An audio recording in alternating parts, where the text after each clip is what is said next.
Great, thank you. Thank you very, very much. So yes, I'm Pablo, indeed. I will try to use this one. They told me that it doesn't work so well, so we'll see. So you're here since 10 or something, right? So you're tired. Now you just relax. Then I take you in a journey that is actually my research, that is about how we can make a video conferencing in 3D. Probably you have seen Star Wars. I'm trying to look at the faces, but yeah, so there's these Jedi consoles, right? You remember the Jedi console in which people is not there, they are just holographic. So that's going to be the vision that I'm going to try to portray today here. And I'm going to try to tell you a bit about how are we doing, what are we doing, and of course the environment in which we work. I'm Pablo Cesar. I work for CWI. I work as well for TUDEV. I have a group at CWI. And let me see if that works. If not, it's going to be great for me because I'm going to do a lot of exercise today. So, let's get started. CWI, who in the audience doesn't know what is CWI? Okay, oh, actually, not so good. This is great. Then I don't need to explain anything. We are the National Research Center on Computer Science and Mathematics, Centrum Viscundo and Informatica. And in there, basically, we do fundamental research. And now my other question is, who uses Python? Great. So Python was started at the National Research Center here in the Netherlands, in the place in which, of course, you all use internet. So we had the first connection as well to the internet from the institute. So it's a research institute in which we do basic research. We transfer the knowledge, of course, to the community, to the students as well. This is great to be in here with so many students. And in here, what I should say as well is that if you want to do a master thesis or anything, you just come and talk to me after. We have plenty of space. In there is a particular group that is my group, that is the Distributed Interactive Systems group.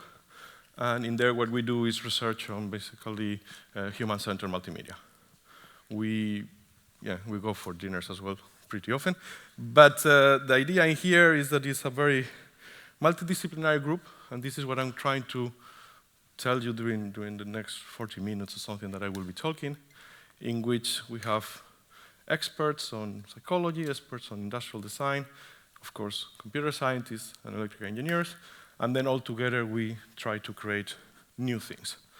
I want to start with a couple of slides. I think it's relevant to just position why the group and why myself we are doing what we are doing.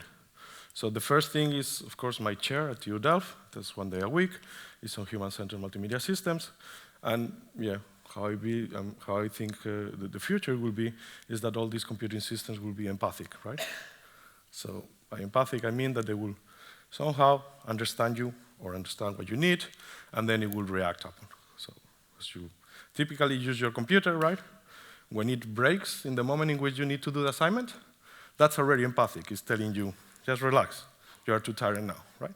So the future, it will be truly empathic, and they will be intelligent. So of course, it will be able to make decisions that they are relevant and important. And then for my research, which of course, I think there are a number of aspects that are important, is human-centered. And well, in Utrecht, you have a whole human-centered track, so I think you understand what is that. In other universities in the Netherlands, it's not so much. If you're interested about that, there is a whole group that is KAI Netherlands, in which you just should register immediately, because we are doing a lot of things related to this area. So, human-centered, human always in the middle, not an afterthought. Interdisciplinary, as I said, is not only computer science people doing computer science things, so drinking Coke and programming. No, it's a bunch of different people from different disciplines working together, trying to have a real impact, and focusing on the real world. So basically, having a number of real-world scenarios in which we put our technology and we see what is the actual impact. Typically, in research labs, we just remain in our lab. We do many things, then we try to put it in the real world and nothing works, right? So The three principles of the lab, the three principles in which basically the whole talk is going to be done, is human-centered, multidisciplinary, real world. And now is when I will ask any questions, but of course, you don't have any questions just because I'm just going to tell you more about what we are doing. I have a couple of images in here. So these were some French artists trying to imagine how will be the future. So this is the future of learning, right? In which, luckily, we are not here, actually. But what is the idea? Why is it you put the books and then all the knowledge comes directly to your brains? Very efficient, of course, because then you don't need to do all the reading. But more interesting for me is this other one, because this is what I'm going to talk about. What is interesting in here, right, is that the future of communication, how this artist thought about it, it was this situation in which you have this man in there that is talking with a microphone, is talking to someone else, in which, of course, as you can see, how it's drawn, right, is that there is movement, so it's kind of a video, it's not only a photo, as one could think. But now, the part that I really want you to look at is the other man, the one on the left, yeah? What is interesting in there is that there is someone who is mediating the communication. Right? What this person is doing is that he's using all kind of effects or whatever is needed in order to improve the way in which the communication is happening. So the talk is going to be about that. What I'm trying to do and what we do in my group is that we are trying to create the software infrastructure to replace that man in there. So what we try to do is that, of course, that man, he has all the senses. So, I mean, everything he senses, right? So we try to create an environment that actually understands what's going on. And based on that, we try to create all the algorithms, all the maths, everything related to that. So actually, when he's using the feet, the system does it in a manner in which communication is as good as it can get. So let's start with social VR. For starting, I want to first show you a video. So at some point, 2020, I got an award, that is the ICT award. That is like the award to the best researcher in ICT in the Netherlands. And then because of that, they gave me a nice sculpture, they gave me some money, which is always good, and they asked me to do a video. So this is the video that I created, and I put it in here. Very importantly, look at the years, and then you will see an interesting ending.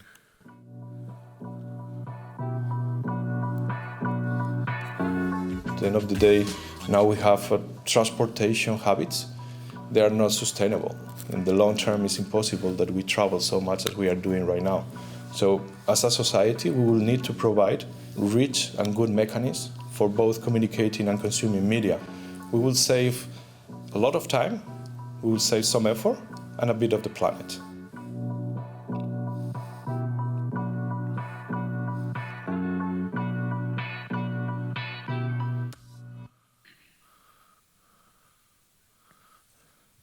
Right, so basically what it happened is that I couldn't even go to Groningen because COVID and everything in there. So the idea in here, where I'm not going to talk about COVID itself, but it's about how everything changed, right? My whole life, my own normality, is that I'm an Spaniard, I did my PhD in Finland, then I moved here to the Netherlands. So for me, remoteness was total normality, just part of my whole life. Every single thing that I did, it was remote. But for everyone else, it was not. What it did happen is that suddenly people understood how important it is to have those remote tools, to have collaboration and communication in a manner that it really allows. So if you remember during those days, it was impossible to take a car to visit your parents. So what are the tools that actually they can help in there? And I have here just one example, that's my normality, and this is just my daughter. And of course, what my daughter does is that she spends Sundays afternoon with my mom. And they just talk, they just do everything that they want. And of course, they dance a lot because dancing is very important in life. So there are a number of tools out there that they actually allow for remote communication. But do they actually work? So with any of these tools, the problems that we are seeing is that I love this video. That's why I put it every time I can.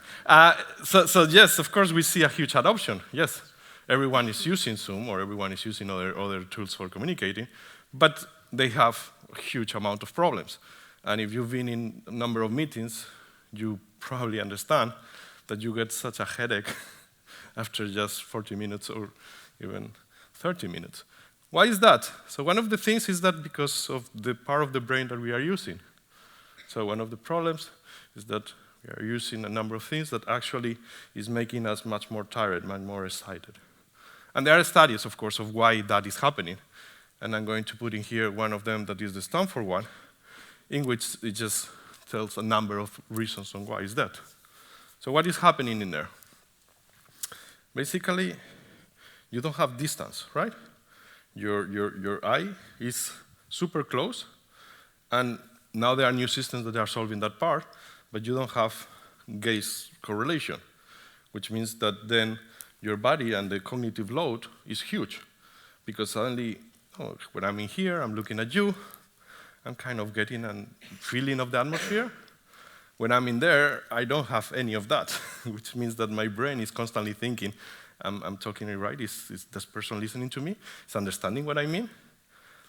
On top of that, suddenly you are a rock star for 24 hours, right? Because suddenly you are the focus of attention constantly, right? And you can be a focus of attention for 30, 40 minutes, that's okay. But otherwise it becomes very, very tiring. Everyone is looking at you in a constant manner. And then there is no movement, right? So you are just sitting down. So all of this causes quite a lot of problems, and certainly it forces us to construct better mechanisms. One example, this is a very old one by Cisco, in which what they did is that very intelligently they developed the right furniture, because the furniture is the one that it gives you the impression that you are in the same room. But still, many of the problems still remain in there. So where are we going? So I said, this is the goal, this is the ambition. No? There is a manner in which we can resolve all those problems if we achieve video conferencing in 3D. Suddenly, everything becomes much more natural. Suddenly, we can talk to the other person, we can do things together, but we are in the same 3D world. Suddenly, we really look at the person and the person looks at us back. Suddenly, it's an experience that should be much, much more natural. And certainly, the younger generation believes that this is going to happen, which gives me a lot of hope because it gives me work for the next 20, 30 years. So that's fantastic. There are a number of solutions, right? So right now what it happens is that people use avatars, and this is in 2020. We had a conference and we organized a workshop. We were supposed to travel to Hawaii. Obviously we couldn't. And well, we created a workshop that it was like this. It was 3D virtual, and I'm in there with my friend Ayman. And at the same time, there are other commercial systems.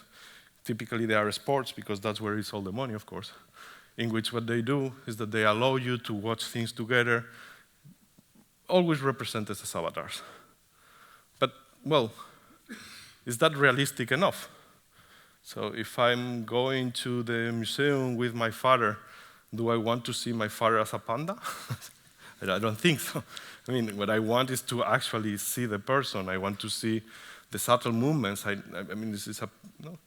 So these systems, they work if suddenly you cannot travel to Hawaii, yes, but probably it's not something that we want to use constantly. So this is where we are going, and this is what we are doing is volumetric video, and here we develop a whole system around volumetric video in which you can see different versions. So the first one was a PhD thesis that I had like 10 years ago, maybe. Then the second one is more recently. The last one is one of the last experiments. And you can see how the quality has been improved.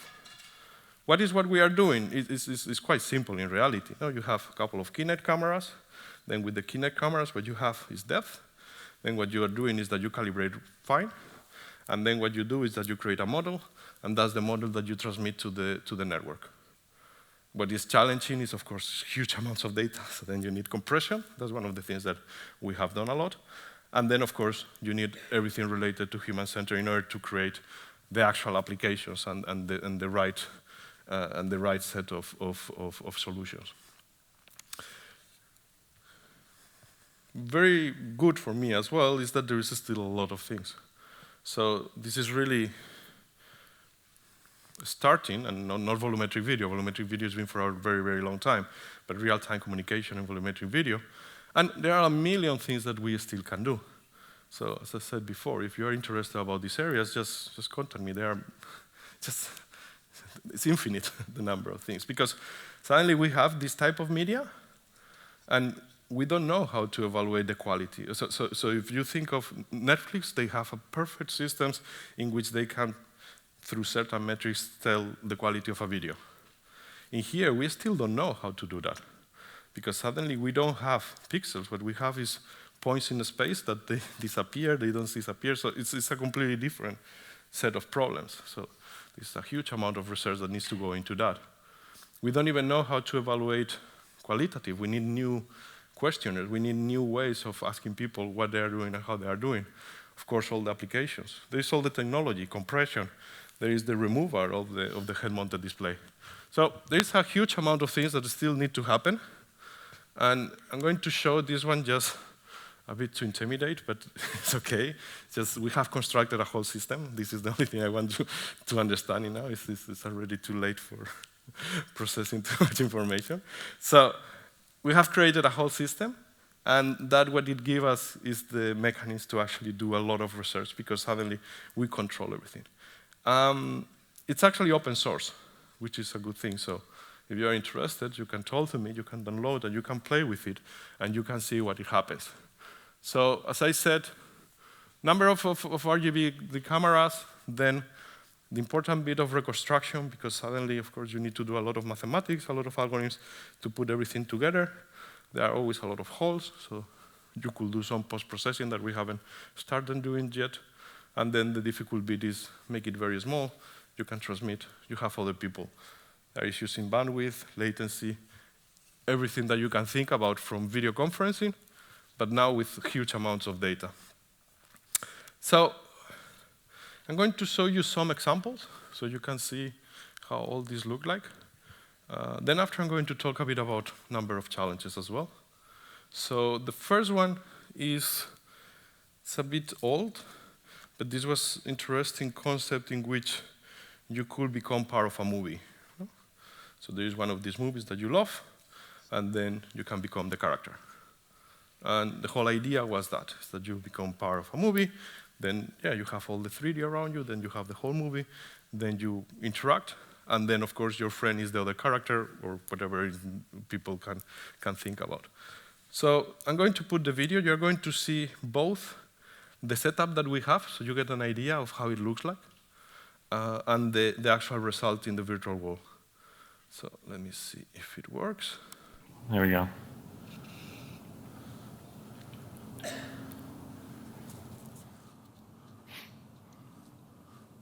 I hope you can see it. Okay. Just for the record, let me know that I'm not on board with this civilian oversight committee. I've got a crime to solve here. Another one to be a nanny. Just don't expect me to change your nappies, all right? But while you're here, make yourself useful. It's a bit dark in here. Hit that light switch with you. Yeah, you get an idea about the space, everything. You get immersed, and then suddenly you can do things. You can touch. I mean, in this case, the person needed to touch certain things and needed to do some other stuff. And the person who was speaking is an avatar that is controlling everything. And basically, it was a movie. It's a production company in Madrid that they did a whole movie around all this concept. The second one is about remote consultation. So of course, you are always in your bike.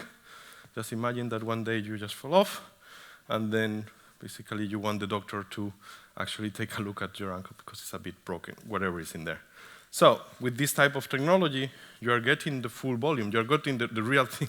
It's not video conferencing, so you really can see what is happening in there. So we constructed a whole demonstration in which, in this case, a bit differently, what we did is that we got the RGB camera of the mobile phone, and then through there, we used the 5G network that of course now is much better, and later it will be even more better. And we connected to another place in which there was, as you will see, it's a fake doctor, but it was a doctor that actually will help with the injury. This is how things look, right? Like, it's quite incredible that already now mobile phones, they do have sufficient capacity and they can do RGBD videos. And let me show you the actual. I understood you had an accident this morning. We start with your right arm. So could you please move it up as much as you can? Where does it hurt exactly? Well, and it looks really inflated, so I would really recommend you to have an X-ray done later today. Thank you for visiting the VR Day Medical Center. Thank you. Well, that worked out. We were very happy that it worked, of course. So as you see, I mean, as you have seen, it's a fake doctor, because instead of saying go home and wait for 2 weeks, it took an X-ray, right? So it's not a real one. And then the other one that I want to show you, it's a remote celebration. So there was the anniversary of my institute, and then basically we wanted to celebrate it. And then what we had is the same type of system, but in this case you had three actors, three notes. When it was a person, and a cake. And then together they will just play with they will just blow the candles, and they will take the cake together, and they will have a very, very good celebration.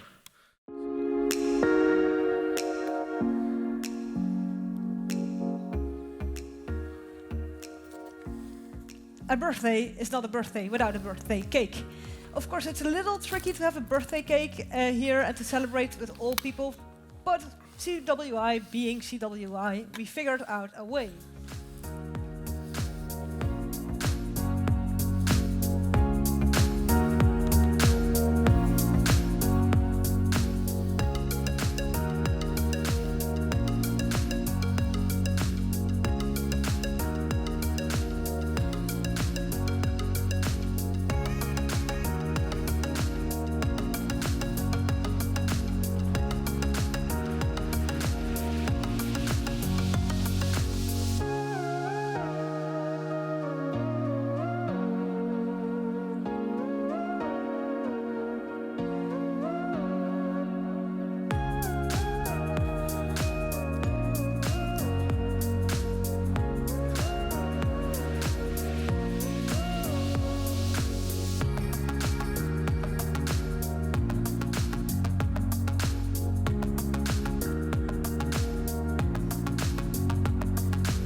Shop, but it looks a bit similar to CWI Canteen, and I see Jay.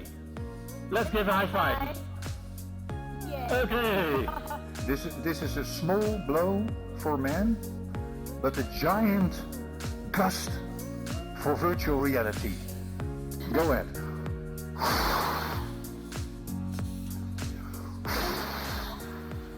Yeah, we did it. It's quite fun to be a scientist, I agree on that. So the other one that I want to show is about cultural heritage. And in this case, I don't know if you know the Institute of Sound and Vision. So there's like the archives, there are the National Archives of Media Content. And we were working with them, so basically, as always, very human-centered approach. We told to the curators, we tried to understand where we could actually make a difference, and then they told us about a particular item. So if you're from the Netherlands, maybe you know this artist, and there used to be, back in the 70s, television shows and everything that they were actually playing. And then what we did is that we recreated her jacket, which is a very iconic thing for the Netherlands. And then what we did is that we had the whole Sound and Vision Institute. This was very interesting because they just opened it, I don't remember, a month ago or something, so I went there. And it was quite interesting to to see that one part that I thought that it was wrong in the 3D model because it didn't make sense when it's stairs, in fact it was in there. So it's quite interesting how you really get into the real places. Once again here, we got everything in order to allow for people to go together for the museum. And I'm going to show a very quick video. So here what we bring is a social VR experience in which basically we teleport people in virtual reality. We have highly realistic representation of yourself, and we put you in a virtual environment, and then you can do activities together with your friends or family members. Het verhaal gaat over één object uit onze collectie, namelijk de jurk die Journey Kaagman aan had tijdens een van de opnames van Top Op. In die virtuele ruimte sta je dus met iemand anders, dat maakt het vernieuwend. Kom je samen in die studio en kun je daar een muziekclip opnieuw opnemen. The quality of experience is not just a matter of visual quality, but it's also how much people enjoy the system, right? And how much they feel immersed. So yeah, you can see that they're playing the guitar, for example. And yeah, forgetting that you are in the real world and just feeling super immersed. The 3 cameras can capture your 3D image and reconstruct your image in the VR space. So I've been already working on this particular technology for the last 10 years, but I think we are still in the beginning. To me, it's like video in the 90s, and we are really learning how volumetric video works, how to compress it, how to send it, how to interact with it. So to me, it's the beginning. En je kunt in zo'n 3D-wereld kun je die objecten tot leven wekken. Dat willen we gaan laten zien in ons nieuwe museum.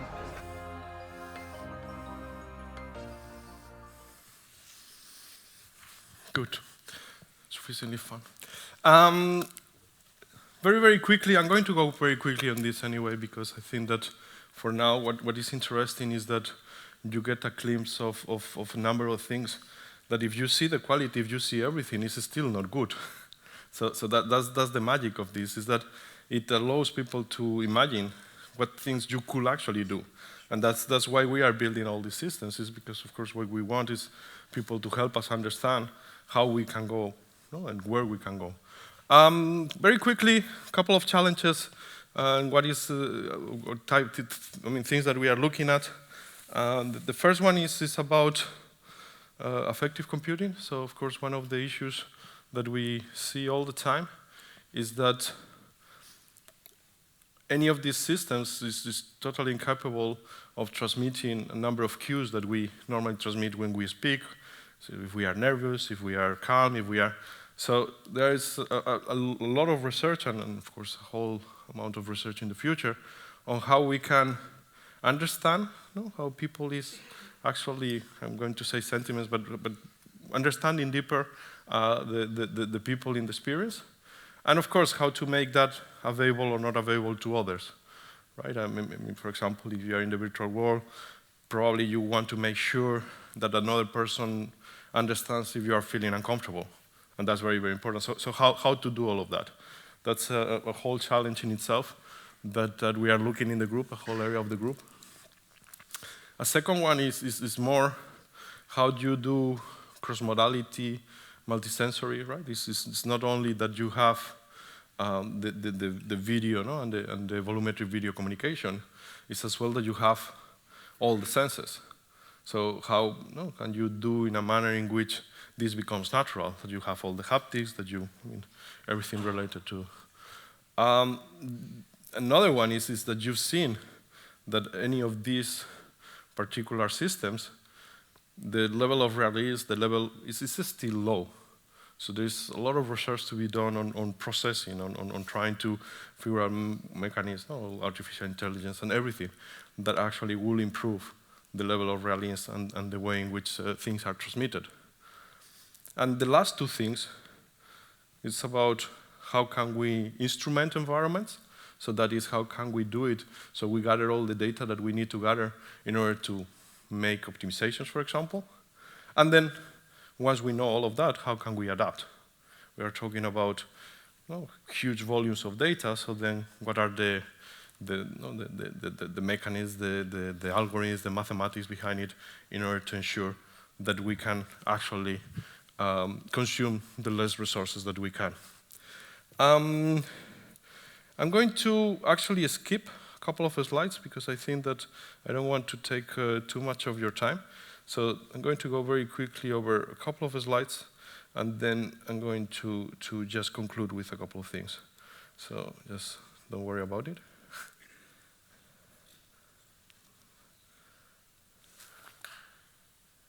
Great. I always tell my students, if you are late, don't go faster, just tell less, because otherwise people become very... Here's a number of opportunities. So this is what I said. For example, we just started a project, and in here, I mean, if any one of you is interested, we still are hiring people, we still are looking for people, in which what we are doing is that we have 3 main use cases: cultural heritage, performances, so like theater and others, and journalists.